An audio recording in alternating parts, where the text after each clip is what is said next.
Magandang araw mga ka-DA.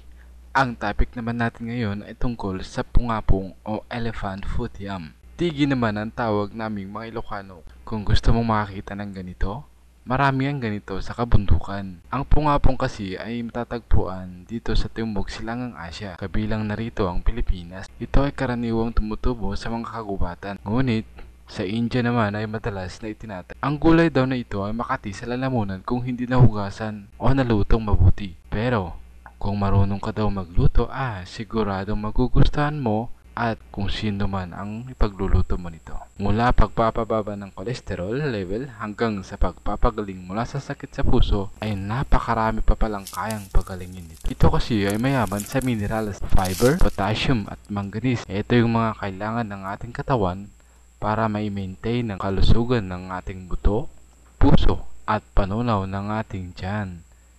Isa rin siyang immune booster kasi meron siyang copper at mataas na vitamin C. Copper ay importante para sa ating dugo at para dumami ang ating red blood cells. Ang vitamin C naman ay importante para sa pagpapalakas ng ating immune system laban sa mga sakit at infection. Napakalaki rin ng role sa pagpapababa ng cholesterol level dahil sa taglay niyang soluble fiber.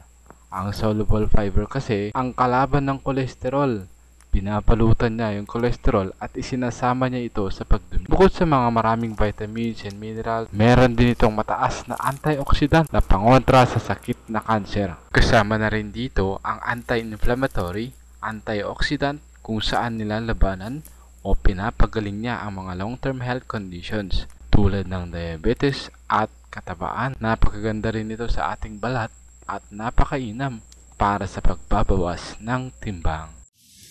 Guys, naniwala ba kayo na ito yung ganito, ayan, ay pwedeng ulamin, ayan. Pero yung mga ganito lang, yung mga sarado pa yung kanyang mga leaves ang pwedeng ulamin, siguro dahil malambot pa, ayan. So titingnan natin kung pwedeng maulam nga ito guys.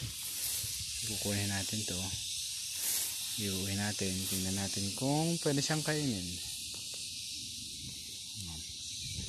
So ngayon guys, ito na yung status ng ating garden. Ayan, masyadong maraming damo, kailangan ng kalusin. So guys, nakuha na natin. May isang malaki at isang maliit. Yan.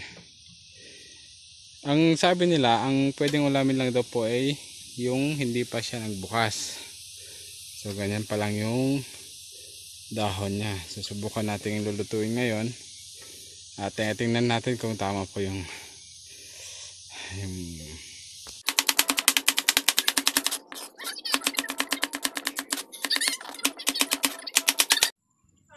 ito na guys, yung output niya, luto niya guys. Wala nga lang sabaw. Actually first time kasi magluto. So tingnan natin kung masarap guys. Subukan natin tikman. Bale ang nihalo lang dito guys yung sardinas,